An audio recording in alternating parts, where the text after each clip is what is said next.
In terms of an investment, Jusuf Nurkic acquiring him probably had an impact on Olshey trading up to get a guy like Zach Collins, who he knows is going to be a project. Because obviously they expect Nurkic to be around here a while, so the pressure isn't going to be on Zach Collins to come in and start and make a difference as soon as possible with the Blazers. They can continue to let him grow at his own pace, develop him the way they want to, and you still have Jusuf Nurkic and plenty of guys competing for that number 4 spot that are good players, and you don't need Zach Collins to come in right away. So perfect segue into that is Jusuf Nurkic, and he thought highly of the way that he played.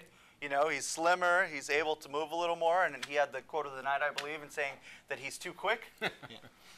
So, Jared, we'll start with you, man. What'd you think of Jusuf Nurkic's performance? Is he too quick? No, he's not too quick. But I loved what he said. I mean, Jusuf Nurkic is a really funny, interesting individual in the locker room. And he said that they asked him what it was like playing lighter, and he said, "I'm too quick now." But he also, they asked him, he had a bunch of long jumpers in that game. And his outside jump shot looked really good. And I think he'll be able to stretch it out to the three-point line this season, too. But he said, defenses aren't going to leave me alone now. They're going to, get out and guard me on those long jumpers. And so he's very confident. He has that swagger that we've talked about before, and I think that that's what the Blazers need. As far as on the court, he actually looked like Jusuf Nurkic to me. He looked like the Jusuf Nurkic that you saw in Portland for 20 games last season, just a little bit quicker in the half court. He ran the court a little bit faster, and he didn't get tired. I really noticed that. I mean, he only played 16 minutes, but he played last season. He would get winded after about a 5-minute stint. His stints, even though he only played 16 minutes, were a little bit longer in the preseason game on Tuesday, and you didn't see him get winded at all. That's a good point. I noticed him running from baseline to baseline, Yeah. where a lot of times you didn't get that out of him last season in that short period of time. So you are seeing a motor, and hey, it helps to be 35 pounds lighter to do that. Yeah, and I don't know, speaking of Nurkic thinking highly of himself, I don't know if there's been a moment in his life he hasn't thought highly of himself. He just has that type of confidence.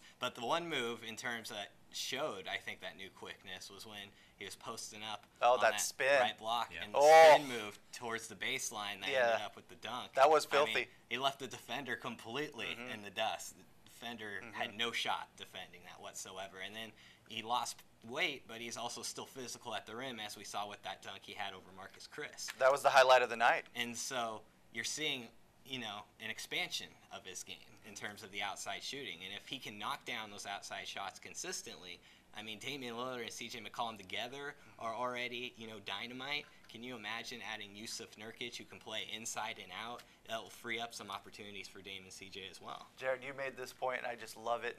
Now that I think about it, the more that we get these quotes that come in, where Blazers fans are going to love everything that comes out of his mouth. He's going to talk so much trash. He's going to tell teams to have a great summer. He's too quick to guard. But, man, opponents are going to hate it. If he's They're going good, to hate hearing from him. Right.